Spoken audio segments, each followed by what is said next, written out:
അപ്പോൾ ഉടമ്പടി എടുക്കുമ്പോൾ നമ്മളെപ്പോഴും ശ്രദ്ധിക്കേണ്ട ഒരു വിഷയം വെച്ച് കഴിഞ്ഞാൽ, ദൈവത്തിന് നമ്മളെക്കുറിച്ച് അസസ്മെൻ്റ് ഉണ്ട്, നമ്മളെക്കുറിച്ച് നമുക്ക് അസസ്മെൻ്റ് ഇല്ല, എന്നുവെച്ചാൽ വിലയിരുത്തലില്ല.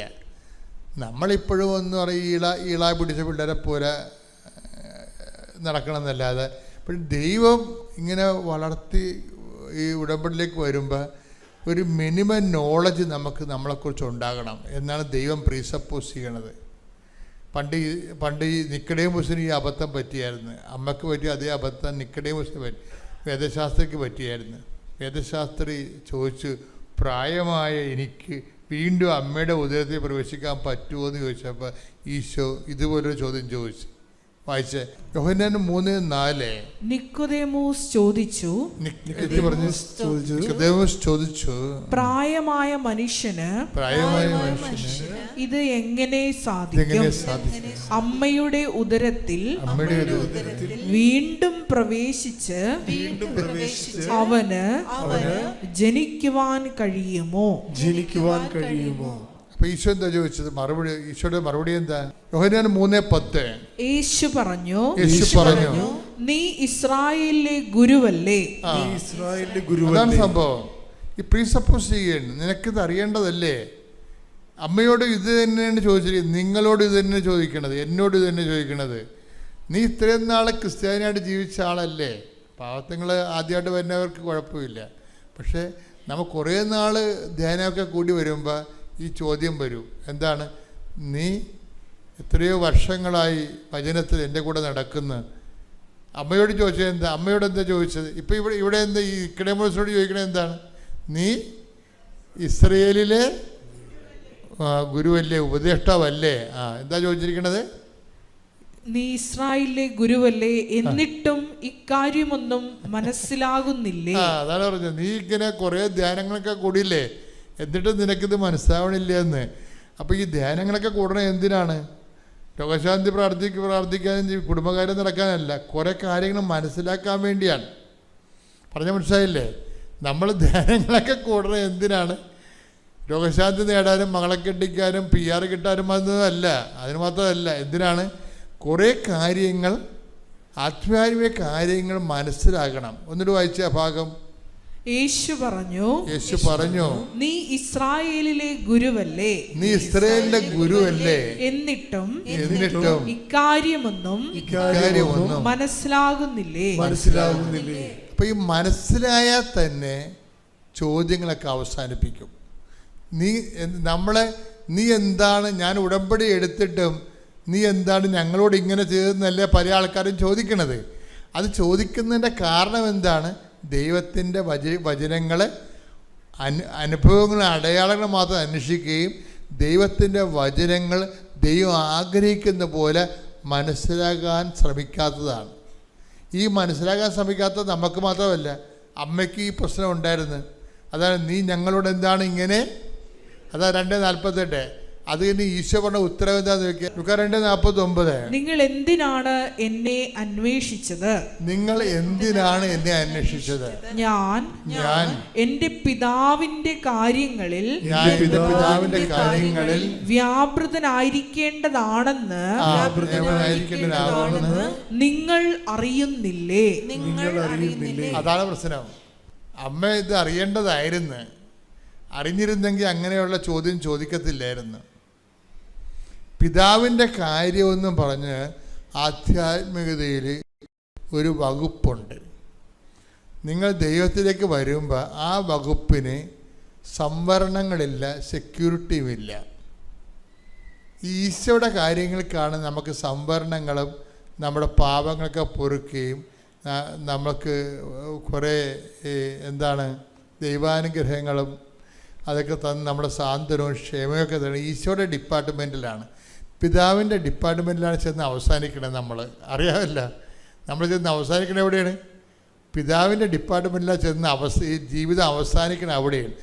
അവിടുത്തെ കാര്യങ്ങൾ നിത്യതയുമായിട്ട് ബന്ധപ്പെട്ടതാണ്. അത് കാരണം അവിടെ നമുക്ക് ഇതില്ല, സബ്സിഡി ഇല്ല, ഗ്രാൻറ്റും ഇല്ല, ഒന്നുമില്ല. മൊത്തം നമ്മൾ തിരിച്ചടക്കണം, ഒരു സുഖവും കിട്ടത്തില്ല. അതാണ് ഫാദേഴ്സ് അഫെയർ എന്ന് പറയുന്ന സംഭവം. അതിൻ്റെ അകത്ത് ഈശോയ്ക്കും രക്ഷപ്പെട്ടില്ല. ഈശോയും ആ പിതാവിൻ്റെ കാര്യം വന്നപ്പോൾ, അവസാനം വന്നപ്പോൾ അവിടെ ഭയങ്കര പേയ്മെൻ്റായി കഴിഞ്ഞപ്പോൾ ഈശോക്ക് അടക്കാൻ പറ്റാത്ത രീതിയിലുള്ള പേയ്മെൻറ്റ് വന്നവിടെ. ഇപ്പോൾ ഓരോരുത്തർക്കും അവരവരുടെ തോതനുസരിച്ച്, കഴിവനുസരിച്ചാണ് ഈ പ്രലോഭനം ഉണ്ടാകുന്നത്. അതുകൊണ്ടാണ് ഈശോ അവസാനിക്കുന്നത്, പിതാവേ അങ്ങനെ ഉപേക്ഷിച്ചത്. അതാണ് പിതാവിൻ്റെ കാര്യമാണത്. അപ്പം അവിടെ നമുക്ക് സബ്സിഡി ഇല്ല, ഗ്രാൻറ്റും ഇല്ല, ഒന്നുമില്ല. അത് നമ്മൾ പേയ്മെൻറ്റായിട്ട് കൊടുക്കണം. അതാണ് ഇതിൻ്റെ അകത്ത് വിശ്വാസം വരുന്ന പേയ്മെൻറ്റ് എന്ന് പറഞ്ഞത് അവിടെയാണ്. അതാണ് പിതാവിൻ്റെ കാര്യമെന്ന് പറയുമ്പോൾ നമ്മൾ അങ്ങോട്ട് കൊടുക്കണമല്ലാതെ ഇങ്ങോട്ടൊന്നും ക്യാഷ് ആൻഡ് കൈൻഡായിട്ട് ഒന്നും പ്രതീക്ഷിക്കണ്ട. ഇപ്പം നമ്മൾ പിതാവിൻ്റെ കാര്യത്തിൽ ഇപ്പോൾ 100 ജപമാല ചൊല്ലിയാലും 100 ജപമാലയ്ക്ക് നമ്മൾക്ക് റിട്ടേൺസ് ഒന്നുമില്ല, പലിശ പോലും അടയാൻ പറ്റത്തില്ല. ഇപ്പോൾ നമ്മൾ പറഞ്ഞില്ലേ, ഞങ്ങളെപ്പോഴും ബാങ്കിൽ കൊണ്ട് അടക്കുന്നുണ്ട്, പക്ഷെ അവരെല്ലാം അത് പലിശയ്ക്കാണ് പോകണമെന്നില്ലേ. അപ്പോൾ പലിശക്കെങ്കിലും പോകണ്ടല്ലോ. അത് ഈ പിതാവിൻ്റെ കാര്യത്തിൽ പലിശക്ക് പോലും പോകത്തില്ല. എന്താ കാര്യം? നമുക്ക് തരുന്ന നിത്യതയാണ്. നിത്യത നമുക്ക് വില കൊടുത്ത് മേടിക്കാൻ പറ്റത്തില്ല. അപ്പം കിട്ടണതെല്ലാം അതിലേക്ക് ഫണ്ട് ചെയ്യുകയാണ്. അതാണ് പിതാവിൻ്റെ കാര്യം എന്ന് പറഞ്ഞാൽ എന്താണ്? നിത്യതയുമായിട്ട് ബന്ധപ്പെട്ട കാര്യങ്ങളാണ്. നിത്യതയെന്ന് പറയണത് യേശുക്രിസ്തുവിന്റെ വിശുദ്ധമായ രക്തത്താൽ വീണ്ടെടുത്ത കാരണം ദൈവം അതിൻ്റെ വില കൊടുത്തതാണ്. നിങ്ങൾക്ക് ഒരു വസ്തുവിന് 1,00,000 രൂപ വിലയുണ്ട്. നമ്മുടെ കയ്യിൽ എത്ര രൂപയുണ്ട് നിങ്ങളുടെ കയ്യിൽ? അപ്പോൾ നമ്മുടെ കയ്യിൽ 1,00,000 രൂപ വിലയുള്ള വസ്തുവിന് നമ്മുടെ കയ്യിൽ എന്തെങ്കിലും കുറഞ്ഞതൊരു 80,000 രൂപയെങ്കിലും വേണ്ടേ? 8 രൂപയാണ് ഉണ്ടെങ്കിൽ എന്തു ചെയ്യും? അതുപോലെ ഈ നിത്യതയ്ക്ക് വേണ്ടി നമുക്ക് എന്ത് കൊടുത്താലും നമുക്കത് റീഫണ്ടബിൾ അല്ല. അത് പലിശ പോലും അടയത്തില്ല. അതുകൊണ്ട് തന്നെ ചില പ്രാർത്ഥനകൾ, നിങ്ങൾ അറിയേണ്ട കാര്യങ്ങൾ അറിയണം. ചില പ്രാർത്ഥനകൾ നിത്യനിക്ഷേപത്തിലേക്കാണ് പോണത്. പറഞ്ഞ മനസ്സിലായില്ലേ? ചില പ്രാർത്ഥനകൾ നിത്യനിക്ഷേപത്തിലേക്കാണ് പോണത്. അതിന് നമുക്ക് മറുപടിയില്ല. മറുപടി ഇല്ലാത്ത കുറേ പ്രാർത്ഥനകളുണ്ടാകും. അത് നിങ്ങൾ അറിയണം. നമ്മൾ ഏത് ഉടമ്പടി എടുത്താലും, ഉടമ്പടിയുടെ മുത്തപ്പനെ എടുത്താലും ചില പ്രാർത്ഥന നിത്യനിക്ഷേപത്തിലേക്കാണ് പോകണം. പിതാവിൻ്റെ കാര്യമാണത്. പിതാവിൻ്റെ കാര്യത്തിലേക്ക് പോകുമ്പോൾ നമ്മൾ ഓർക്കണം, എൻ്റെ നിത്യത, എൻ്റെ മക്കളെ നിങ്ങളും ഞാനും ഓർക്കേണ്ട ഒരു കാര്യം ഇപ്പോൾ എന്നെ സംബന്ധിച്ചിടത്തോളം ആണെങ്കിൽ ചെയ്യാനുള്ള കാര്യമാണെങ്കിൽ ദൈവം ചെയ്തു തരും. ഒരു സംശയമില്ല കാര്യത്തിൽ. ഇത്രയും നാൾ ഞാൻ അങ്ങനെ തന്നെ ദൈവമായിട്ട് ജീവിച്ചിരിക്കണത്. ചെയ്യാനുള്ള കാര്യമാണെങ്കിൽ എൻ്റെ കാര്യമായാലും നിങ്ങളുടെ കാര്യമായാലും ദൈവം ചെയ്തു തരും. എൻ്റെ അത് ഡൗട്ടില്ല. അല്ല പിന്നെ ഞാൻ പറഞ്ഞിട്ടാണ് മാതാവ് പ്രത്യക്ഷപ്പെട്ടത്? അല്ല, ഞാൻ പറഞ്ഞിട്ടാണ് ഉടമ്പടി തന്നത്. ഉടമ്പടിയെക്കുറിച്ച് എനിക്കൊരു കുന്തം അറിയത്തില്ലായിരുന്നു. ഇതെല്ലാം സ്വർഗത്തിൻ്റെ പദ്ധതി പോലെ തന്നതുകൊണ്ട് ദൈവം തന്നതാണ്, ഇങ്ങോട്ട് തന്നതാണ്. അപ്പം അത്രയും ബന്ധം ദൈവമായിട്ടുണ്ട്. പക്ഷേ അതുകൊണ്ട് എന്തെങ്കിലും നിവൃത്തി ഉണ്ടെങ്കിൽ ദൈവം അത് ചെയ്യും. ചില കാര്യങ്ങൾ ദൈവം ചെയ്യേയില്ല. എന്താ കാര്യം? അത് നിത്യനിക്ഷേപത്തിലേക്ക് ആ ക്യാരി ഓവർ ചെയ്തിരിക്കണത്. അപ്പോൾ നമുക്കൊരു സന്തോഷം തോന്നണം. ചില കാര്യം നടക്കാതിരിക്കുമ്പോൾ നമുക്കൊരു സന്തോഷം തോന്നണം. എന്താ കാര്യം? നിത്യജീവന് വേണ്ടി എനിക്ക് രജിസ്റ്റർ ആയിട്ടുണ്ടെന്ന്. അതാണ് വിഷയം. ഭൂമി വെച്ച് തന്നെ നമുക്കറിയാൻ പറ്റും രജിസ്റ്റർ ആയിട്ടുണ്ടാകുന്നില്ലേ എന്ന്. മനസ്സിലായില്ലേ? ഭൂമി വെച്ച് തന്നെ നമുക്കറിയാൻ പറ്റും നിത്യതയിൽ നമ്മൾ പേര് രജിസ്റ്റർ ആയിട്ടുണ്ടാകുന്നു. എന്താ? രജിസ്റ്റർ ആയിട്ടുണ്ടെങ്കിൽ അതിലേക്കുള്ള ഡിവിഡൻഡ് പോയിക്കൊണ്ടേയിരിക്കും. അപ്പോൾ അത് നമ്മൾ വളരെ നിത്യതയ്ക്ക് വേണ്ടിയാണ് ദൈവദർശനതയിൽ ഒരു മനുഷ്യൻ അഭയം പ്രാപിക്കണമെങ്കിൽ അവന് ആധ്യാത്മികത ഒരു നിത്യാഘോഷമായിരിക്കും. അല്ലാത്തവന് ആവലാതി മരണം വരെ ഇങ്ങനെ അത് തന്നില്ല ഇത് തന്നില്ല എന്ന് പറഞ്ഞ് ഇളയെ ഒഴുക്കി കുഞ്ഞുങ്ങളെപ്പോലെ നിലവിളിച്ചുകൊണ്ട് നടക്കും. എന്നിട്ട് എന്തിനാണ് ഞങ്ങളോട് ഇങ്ങനെ ചെയ്ത്, ഞാൻ പള്ളിയിൽ പോയില്ല, ഇനി ഒരു ദൈവത്തിനെയും വിളിക്കത്തില്ല എന്ന് പറഞ്ഞുകൊണ്ടിരിക്കും. എന്തെങ്കിലും വിഷയമുണ്ട്. ഞാൻ പറഞ്ഞു, നിങ്ങൾ ദൈവത്തെ അത് വിളിക്കരുത്. ഇപ്പോൾ ഒരു ഭർത്താവ് മരിച്ച ഒരു പെങ്കൊച്ച് വന്ന് അമ്മ പറഞ്ഞ് അവളിപ്പോൾ പള്ളിയിൽ പോകണില്ല, അവിടെ ഭർത്താവ് മരിച്ചത്. ഞാൻ പറഞ്ഞു നല്ല കാര്യം, അവളെ പോകണ്ടെന്ന് പറഞ്ഞു. അവളെ പോയിട്ട് ദൈവത്തെ കഞ്ഞി വെക്കേണ്ട കാര്യമില്ല. എടാ, ഈ ദൈവദർശനിധി വരുമ്പോൾ എല്ലാവരും ഇങ്ങനെ പറഞ്ഞ് മേടിക്കാമെന്ന് പറഞ്ഞാണ് നിങ്ങളെ വീട്ടിൽ നിന്ന് കൊട്ടയും പട്ടിയുമായിട്ട് ഇറങ്ങിയിരിക്കുന്നത്. അങ്ങനെയല്ല, അങ്ങോട്ട് കൊടുക്കാൻ വേണ്ടി കൂടിയാണ്. എന്തിനാണ്? ഞാൻ മാതാവിനെ നേരെ കണ്ടയാളാണ്. നിത്യത എന്താണെന്ന് എനിക്കറിയാം. ആർക്ക് കൊടുത്ത് മുതലാക്കാൻ പറ്റും നിത്യതയ്ക്ക് വേണ്ടി? ആർക്ക്? പിന്നെ എന്നിട്ട് പോലും നിൻ്റെ പേര് അവിടെ എഴുതി വച്ചിരിക്കണമെന്നുണ്ടെങ്കിൽ ദൈവത്തോട് എന്തൊരു നന്ദി പറയണം. എൻ്റെ മക്കളെ, കേൾക്കാത്ത പ്രാർത്ഥനയ്ക്കാണ് നന്ദി പറയേണ്ടത്, കേട്ട പ്രാർത്ഥനയ്ക്കല്ല. കേൾക്കാത്ത പ്രാർത്ഥനയ്ക്ക് നന്ദി പറയുമ്പോഴാണ് നിൻ്റെ നിത്യതയെക്കുറിച്ച് നിനക്കൊരു റിയലൈസേഷൻ ഉണ്ടാകുന്നത്. ശ്രുതികട hallelujah. Hallelujah hallelujah hallelujah hallelujah. സ്വർഗീയ നിക്ഷേപമാണെന്നുള്ള വലിയ ആത്മജ്ഞാനം ഞങ്ങൾക്ക് നൽകണമേ. ഹല്ലേലൂയ. മഹത്വം മഹത്വം. എൻ്റെ പേര് ശ്യാമലി എന്നാണ്. ഞാൻ പത്തനംതിട്ട ജില്ലയിലെ തിരുവല്ലായ്ക്കടുത്ത് വള്ളംകുളം എന്ന് പറയുന്ന സ്ഥലത്തിൽ നിന്നാണ് വരുന്നത്. ഞാനൊരു അധ്യാപികയാണ്. ഇദ്ദേഹം പോലീസ് ഡിപ്പാർട്ട്മെൻറ്റിൽ ജോലി ചെയ്യുന്ന ഒരാളാണ്. ഞങ്ങളുടെ കല്യാണം കഴിഞ്ഞിട്ട് 2017 ജനുവരി 22 കല്യാണം കഴിഞ്ഞതാണ്. കല്യാണം കഴിഞ്ഞ് ആ മാസം തന്നെ ഞാൻ ഗർഭിണിയാകുകയും ചെയ്തു. പക്ഷേ പ്രത്യേകിച്ച് കാരണങ്ങളൊന്നും അന്ന് കണ്ടില്ല. എല്ലാ മാസവും ഞങ്ങൾ ചെക്കപ്പിന് പോകുന്നുണ്ടായിരുന്നു. പ്രത്യേകിച്ച് അങ്ങനെ ഒരു കോംപ്ലിക്കേഷനൊന്നും ഡോക്ടേഴ്സ് ഞങ്ങളോട് പറഞ്ഞിരുന്നില്ല. പക്ഷേ ഒരു 6 മാസമായപ്പോഴത്തേക്കും പെട്ടെന്ന് എനിക്കൊരു ബ്ലീഡിങ് ഉണ്ടായി. ഞങ്ങൾ ഹോസ്പിറ്റലിൽ ചെന്നു. അപ്പം പോകുമ്പോഴും ഞാൻ വിചാരിച്ചിരുന്നത് സാധാരണ ഇതൊക്കെ സർവ്വസാധാരണമാണ്. ഒരു പ്രഗ്നൻസിയിൽ ഒരു ചെറിയൊരു ബ്ലീഡിങ് അത്ര വലിയൊരു പ്രശ്നമായിട്ട് എനിക്ക് തോന്നിയില്ല. പക്ഷേ ഞാനവിടെ ചെന്ന് കഴിഞ്ഞപ്പോൾ ഡോക്ടർ പറഞ്ഞു, ഇദ്ദേഹം ഒരു അരമണിക്കൂറിനുള്ളിൽ തന്നെ പ്രസവം നടക്കും, കുഞ്ഞിന് തീരെ ഹാർട്ട് ബീറ്റ് ഇല്ല, അതുകൊണ്ട് വലിയ പ്രതീക്ഷയൊന്നും വേണ്ട എന്ന് പറഞ്ഞു. അപ്പം അതുവരെ എന്ന് പറഞ്ഞാൽ ഞാനൊരിക്കലും പ്രസവം എന്ന് പറയുന്നൊരു കാര്യം മുന്നിൽ കണ്ടിട്ട് പോലും ഉണ്ടായിരുന്നില്ല. അവിടെ ചെന്നു ഒരു അരമണിക്കൂർ കഴിഞ്ഞപ്പോഴത്തേനും ഞങ്ങൾ കുഞ്ഞിനെ കണ്ടു. ഞങ്ങൾ രണ്ടുപേരും കുഞ്ഞിനെ കണ്ടു. പക്ഷേ തീരെ ഹാർട്ട് ബീറ്റ് കുറവായിരുന്നു. അരമണിക്കൂർ കഴിഞ്ഞ് ഒരു മോളായിരുന്നു, അവളങ്ങ് പോയി. അത് ഞങ്ങൾക്ക് സത്യം പറഞ്ഞാൽ അന്ന് അംഗീകരിക്കാനായിട്ട് വളരെ ബുദ്ധിമുട്ടായിരുന്നു. കാര്യം തുടക്കം മുതലേ എന്തെങ്കിലും പ്രശ്നമുള്ളവരാണെങ്കിൽ അവരത് പ്രതീക്ഷിക്കും എന്തെങ്കിലും ഒരു പ്രശ്നം സംഭവിക്കുമെന്ന്. എന്നെ സംബന്ധിച്ച് യാതൊരു പ്രശ്നവുമില്ലാത്ത ഒരാളാണ് പെട്ടെന്ന് അങ്ങനെ പോയത്. അപ്പം അന്ന് ഡോക്ടർ പറഞ്ഞൊരു കാരണം സെർവിക്കൽ ഇൻകോമ്പറ്റൻസി, അതായത് നിങ്ങളുടെ സെർവിക്സ് പെട്ടെന്നങ്ങ് വൈഡായി പോകുന്നു എന്നുള്ളൊരു റീസണാണ് പറഞ്ഞത്. അപ്പം ഡോക്ടർ പറഞ്ഞു സാരമില്ല, നമുക്ക് അടുത്തത് പ്രഗ്നൻ്റ് ആകുമ്പോഴത്തേനും നമുക്ക് സ്റ്റിച്ച് ഇടാം, വേറെ ഒരു കോംപ്ലിക്കേഷനും ഇല്ല എന്ന് പറഞ്ഞു. അതിനുശേഷം ഒരു 6 മാസം കഴിഞ്ഞിട്ട് നമുക്ക് നോക്കാമെന്നും പറഞ്ഞ് ഞങ്ങളൊരു 6 മാസം കഴിഞ്ഞിട്ട് വീണ്ടും ഇതുപോലെ തന്നെ പ്രഗ്നൻ്റായി. പക്ഷേ അതും ഈ പറഞ്ഞ പോലെ ട്യൂബിലായിരുന്നു. ട്യൂബിൽ പ്രഗ്നൻ്റ് ആയിട്ട് ഒരു 1.25 മാസത്തോളം അത് വളർന്നു. ഞങ്ങളത് അറിഞ്ഞിരുന്നില്ല. പെട്ടെന്ന് ട്യൂബ് പൊട്ടിപ്പോയി. എനിക്ക് ഇൻറ്റേർണൽ ബ്ലീഡിങ് ഉണ്ടായി, വയറ്റിനകത്ത് നിറച്ച് ബ്ലഡായി. പെട്ടെന്ന് തന്നെ ഇത് ഓപ്പറേഷൻ ചെയ്യണമെന്ന് പറഞ്ഞു. അതായത് എമർജൻസിയിൽ, ഞാൻ ഹൈദരാബാദിലായിരുന്നു. പെട്ടെന്ന് തന്നെ ഞാനത് പ്രതീക്ഷിച്ചതേ അല്ല. അന്ന് രാവിലെയാണ് ഇതൊരു ചെറിയൊരു ബ്ലീഡിങ് ആയിട്ട് പോയത്. ഇപ്പം തന്നെ നിങ്ങൾ ആളെ കയറ്റിയില്ലെങ്കിൽ ആൾ മരിച്ചു പോകും എന്നുള്ളൊരു സിറ്റുവേഷനിലാണ് ഡോക്ടർ പറഞ്ഞത്. അന്ന് തന്നെ ഹസ്ബൻഡും എൻ്റെ അമ്മയും കൂടി അവിടെ വരികയും പെട്ടെന്ന് തന്നെ സൈൻ ചെയ്യുക, അന്നേരം തന്നെ ഓപ്പറേഷൻ തിയേറ്ററിൽ കയറ്റുകയായിരുന്നു. അതിന് ശേഷമാണെങ്കിൽ അങ്ങനെ ആ കുഞ്ഞും പോയി. പിന്നീട് ഒരു 2 വർഷത്തിന് ശേഷമാണ് ഞങ്ങൾ വേറൊരു കുഞ്ഞിന് വേണ്ടിയിട്ട് ശ്രമിക്കുന്നത്. അങ്ങനെ കുഞ്ഞിന് വേണ്ടിയിട്ട് ശ്രമിച്ചു. ഒരു 2 ട്വിൻസായിരുന്നു, അത് ആൺമക്കളായിരുന്നു.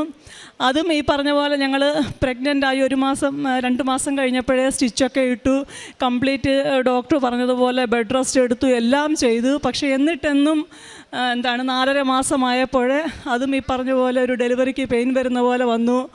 പെട്ടെന്ന് തന്നെ ആ കുഞ്ഞു അങ്ങ് നഷ്ടപ്പെട്ടു. അപ്പോൾ അതും ഇപ്പോൾ 3 പ്രാവശ്യം ഇങ്ങനെ അബോർഷൻ ആയപ്പോഴത്തേനും ഞങ്ങൾക്ക് ആകപ്പാടെ പ്രതീക്ഷ മുഴുവനും നഷ്ടപ്പെട്ടിരുന്നു. അങ്ങനെ ഇരുന്നൊരു സന്ദർഭത്തിലാണ് എൻ്റെ ഒരു ബന്ധു, അവർ കൃപാസനം എന്ന് പറഞ്ഞ പള്ളിയിൽ പോകുന്നുണ്ട്, വരുന്നോ എന്നോട് ചോദിച്ചു. ഞാൻ അതുവരെ ഇങ്ങനൊരു പള്ളിയെക്കുറിച്ച് കേട്ടിട്ട് പോയി. ഞാനൊരു ആലപ്പുഴയാണ് എൻ്റെ ഒരു സ്ഥലമെങ്കിൽ പോലും, ഞാൻ ജനിച്ച് വളർന്നത് എടത്വായിലാണ്. അപ്പോൾ എന്നിരുന്നാൽ പോലും ഞാനിങ്ങനെ ഒരു പള്ളിയെക്കുറിച്ച് കേട്ടിട്ടുണ്ടായിരുന്നില്ല. അപ്പോൾ ഞാൻ ചുമ്മാ അവർ വന്നപ്പോൾ എന്നാലൊന്ന് പോയേക്കാം എന്നും പറഞ്ഞ് വെറുതെ വന്നതാണ് ഈ പള്ളിയിൽ. അന്ന് വന്നപ്പോഴത്തേനും എല്ലാവരും ഉടമ്പടി എടുക്കുന്നത് കണ്ടു. അപ്പം ഞാനിവിടെ വന്നു. അപ്പോൾ ഇത് കണ്ടപ്പോഴത്തേക്ക് എനിക്കും തോന്നി എന്നാൽ ഒരു ഉടമ്പടി എടുത്തേക്കാം എന്നും പറഞ്ഞ്. അന്ന് അതുവരെ എനിക്ക് വിശ്വാസമേ ഇല്ലായിരുന്നു. മാതാവിനെ വിളിക്കും പ്രാർത്ഥിക്കും എന്നതിനപ്പുറം വലിയ വിശ്വാസമൊന്നുമില്ലായിരുന്നു. ഞാൻ ഞാൻ വന്നിട്ട് ഒരു ഉടമ്പടി എടുത്തു. ഞാൻ എന്നും ദിവസവും രാവിലെയും വൈകിട്ടും പ്രാർത്ഥിക്കും, വിശ്വാസ പ്രമാണം ചൊല്ലും. എനിക്കൊരു കുഞ്ഞിനെ തരണമേ എന്ന് മാതാവിനോട് ഞാൻ പ്രാർത്ഥിക്കാറുണ്ടായിരുന്നു. ഉപ്പ് നാക്കിൽ വെക്കും, അതുപോലെ എണ്ണയൊന്ന് വയറ്റത്ത് തടവും, വിശ്വാസ പ്രമാണം ചൊല്ലും. രാവിലെ 5 വരെയ്ക്ക്, വൈകുന്നേരവും എൻ്റെ പ്രാർത്ഥനയ്ക്ക് ശേഷം ഞാനിത് ഇവിടുത്തെ പ്രാർത്ഥന ചെല്ലാറുണ്ട്. അങ്ങനെ ഇരുന്നു. ദൈവകൃപയാൽ ആ മാസം തന്നെ ഞാൻ വീണ്ടും പ്രഗ്നൻ്റായി. അപ്പോൾ എനിക്ക് പ്രഗ്നൻ്റ് ആയപ്പോൾ എനിക്കൊരു അനുഭവം തോന്നി. ദൈവമേ, ഞാൻ കൃപാസനത്തിൽ പോയതുകൊണ്ടാണോ അല്ലെങ്കിൽ ഇത് മാതാവ് തന്നതാണോ എന്നെനിക്കൊരു അത്ഭുതം തോന്നി. അന്ന് മുതൽ ഞാനൊരൊറ്റ ദിവസം പോലും തെറ്റാതെ പ്രാർത്ഥിച്ചു. അപ്പോൾ എനിക്ക് നേരത്തെ എല്ലാം കോംപ്ലിക്കേഷൻസ് ആയതുകൊണ്ട് തന്നെ ഞങ്ങൾ വീട് പൂട്ടിയിട്ടിട്ട് ഞങ്ങൾ ഒരു പന്തളത്തൊരു ഹോസ്പിറ്റലിലാണ്, ഒരു സൂപ്പർ സ്പെഷ്യാലിറ്റി ഹോസ്പിറ്റലിലാണ് ഇന്ന് കാണിച്ചുകൊണ്ടിരുന്നത്. ഞങ്ങൾ വീട് പൂട്ടിയിട്ടിട്ട് അവിടെ ഒരു റൂം റെൻറ്റിനെടുത്തിട്ട് അവിടെയായിരുന്നു പ്രഗ്നൻസിയുടെ തുടക്കം മുതൽ അങ്ങ് ഷിഫ്റ്റ് ചെയ്തു. പക്ഷേ അവിടെ വെച്ചും ഈ പറഞ്ഞ പോലെ ഈ കുഞ്ഞുങ്ങൾ ഗർഭിണിയായിരുന്ന ആ സമയത്തും 4.5 മാസമായപ്പോൾ എനിക്കൊരു യൂട്രസിന് വീണ്ടും പ്രസവ വേദന വരുന്നത് പോലെ തന്നെ വരാൻ തുടങ്ങി.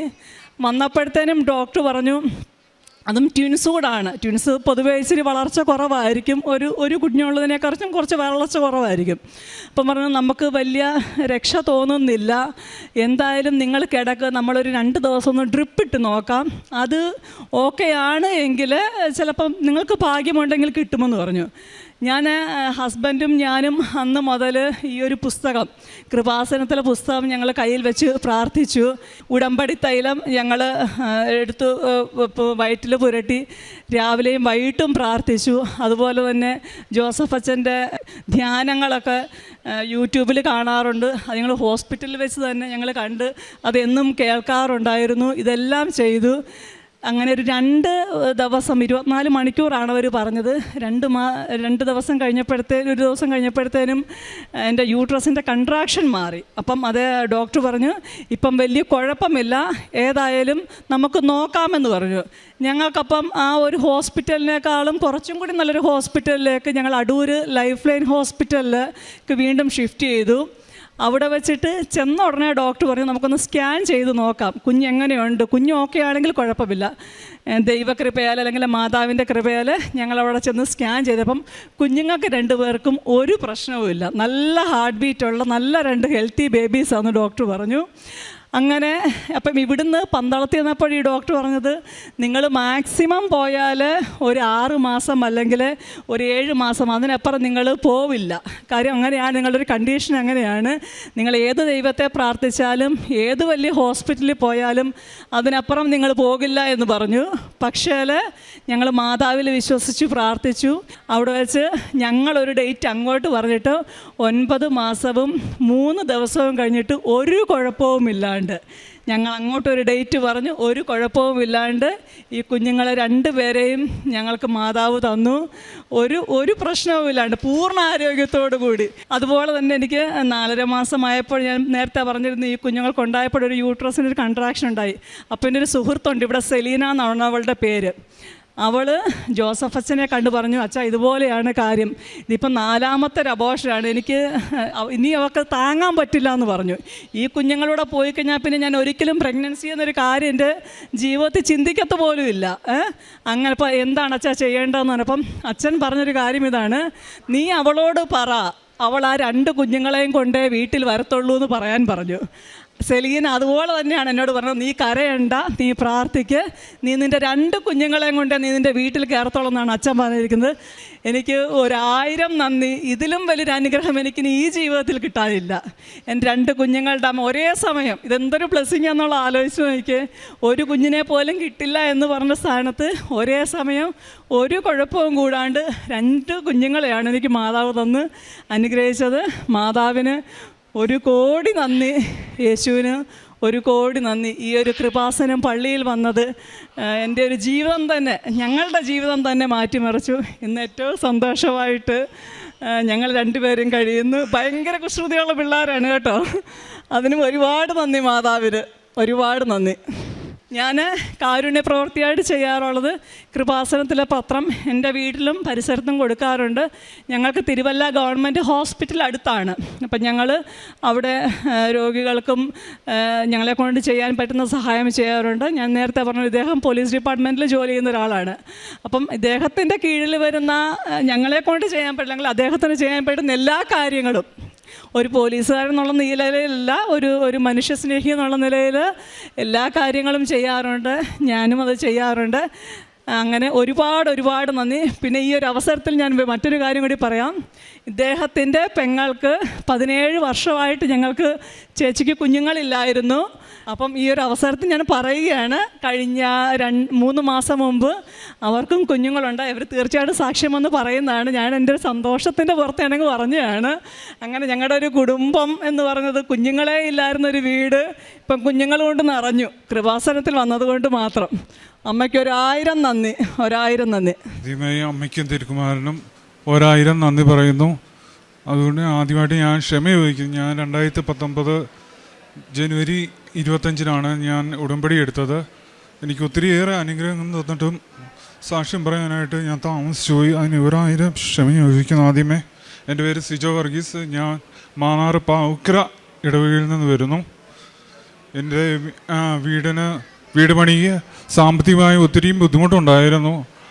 ഇവിടെ വന്ന് ഉടമ്പടി എടുത്തതിന് ശേഷം പെട്ടെന്ന് പണി പൂർത്തിയാവുകയും അതുകൊണ്ട് എൻ്റെ വൈഫ് സൗദിയിൽ പോകാൻ വേണ്ടി പ്രോമോട്ട് എഴുതുകയും അത് പാസ്സായി. ഞാൻ ഇവിടെ നിന്ന് പ്രാർത്ഥിച്ചുകൊണ്ടിരുന്നപ്പോഴാണ് പാസ്സായി എന്ന് എന്നെ വിളിച്ച് പറയുന്നത്. അതിനുശേഷം ഞങ്ങൾക്ക് താഴെ ഒരു റൂമേ ഉള്ളായിരുന്നു, ചെറിയൊരു വീട് ദൈവം തന്നത്. അത് കഴിഞ്ഞ് മേളിൽ അമ്മ, പപ്പ, ഞാൻ, വൈഫ്, മോളും ഉണ്ടായിരുന്നു. ഞങ്ങൾക്കൊരു മുറിയേ ഉള്ളായിരുന്നു. അന്നേരം 2 വർഷത്തിന് ശേഷം അമ്മ ഞങ്ങൾക്ക് മേളിൽ 2 മുറിയും കൂടെ ഇറക്കുകയും ആ വീട് ഇച്ചിരൂടെ 2 നിലയായിട്ട് പണിയുകയും ചെയ്തു. അതിനുശേഷം വൈഫിൻ്റെയൊക്കെ കുടുംബത്ത് അവിടെ സ്വന്തമായി ഒരു ഭവനമില്ലായിരുന്നു. 5ാമത്തെ നില പണിതിട്ട് ഞങ്ങൾ പെർമിഷൻ എടുക്കാതാണ് ഞങ്ങൾ വീട് പണിതത്. കാരണം പഞ്ചായത്തിൽ നിന്ന് പെർമിഷൻ വേണം, പെർമിഷൻ വാങ്ങിച്ചിട്ടേ നമുക്ക് വീട് പണിയാൻ പറ്റത്തുള്ളൂ. പക്ഷേ അത് കഴിഞ്ഞ് ഇപ്പം ഇത് പെർമിറ്റിന് വേണ്ടി അവിടെ കൊടുത്തു കഴിഞ്ഞപ്പോഴത്തേക്ക് അത് എന്ത് ചെയ്തിട്ടും അതങ്ങോട്ട് ശരിയാകുന്നില്ല, അത് അപ്ലോഡ് ആകുന്നില്ല. അത് കഴിഞ്ഞ് ഞാൻ എന്തായാലും മാതാവിൻ്റെക്ക് നേരിട്ട് വന്ന് പറയാമെന്ന് പറഞ്ഞ് ഞാൻ ആലപ്പുഴ വരെ വന്നപ്പോഴത്തേക്ക് അത് അപ്രൂവലായി കിട്ടുകയും അങ്ങനെ മാതാവ് ഞങ്ങളെ അനുഗ്രഹിച്ചു. അതുകൊണ്ട് തന്നെ വൈഫിന് ഒക്കെ സ്വന്തമായൊരു ഭവനമില്ലായിരുന്നു കുടുംബത്ത്. അതും ഇവിടെ ഉടമ്പടി വന്ന് നിയോഗം വെച്ച് പ്രാർത്ഥന ഫലമായി അതും സാധിച്ചു കിട്ടി. അതുകൊണ്ട് തന്നെ എനിക്ക് സ്വന്തമായൊരു വാഹനം ഒരു സ്വപ്നമായിരുന്നു. പക്ഷേ അത് മാതാവും തിരുക്കുമാരനും കൂടി എനിക്ക് തന്നു. അങ്ങനെ ഇവിടെ നിന്ന് ഉടമ്പടി എടുത്തതിന് ശേഷം ഒത്തിരി അനുഗ്രഹങ്ങൾ എനിക്ക് തന്നു. അത് ഓടിച്ച് ഇവിടെ വരികയും ഇവിടെ വന്ന് സാക്ഷ്യം പറയാൻ എനിക്ക് ഇവിടെ വന്നിട്ട് എനിക്ക് പറയാൻ പറ്റുന്നില്ലായിരുന്നു. അങ്ങ് വന്നിട്ട് ഉടമ്പടി പുതുക്കി തിരിച്ചു പോകുമായിരുന്നു. അതിന് ഒത്തിരി ഞാൻ ക്ഷമ വഹിക്കുന്നു. നമുക്ക് ഒത്തിരി അനുഗ്രഹം തന്നാൽ അത് ഇവിടെ ഒന്ന് ദൈവത്തിന് സാക്ഷ്യപ്പെടുത്തിയാലേ നമുക്ക് ഇതാകത്തുള്ളൂ. കാരണം ഇന്ന് കഴിഞ്ഞ 1 മാസമായിട്ട് എന്നെ മാനസികമായിട്ട് ശാരീരികമായിട്ടും ഒത്തിരിയേറെ ബുദ്ധിമുട്ടുകൾ, ശ്വാസം മുട്ടൽ, തലകറക്കം. കഴിഞ്ഞ പ്രാവശ്യം ഉടമ്പടി പുതുക്കിയപ്പോൾ ഞാൻ ഇവിടെ വന്ന് ഞാൻ പ്രാർത്ഥിച്ചത് എന്നെ വിശദീകരിക്കണേ, എന്നെ അമ്മയുടെ സാക്ഷിയാക്കി മാറ്റണമേ എന്നായിരുന്നു.